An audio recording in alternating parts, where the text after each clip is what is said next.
After we finished the key sketch, we went into Photoshop and created this beautiful rendering. Then the model building process began. I exclusively used the lasso tool, which is an awesome and really powerful tool offered by Photoshop, as you will now see. Developing the layout and creating engineering blueprints. Further refinement by hand was done until the perfect layout was found.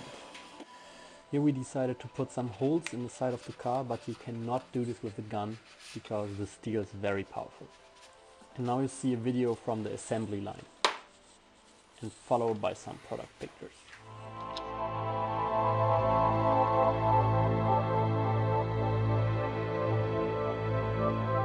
Once again, the assembly line.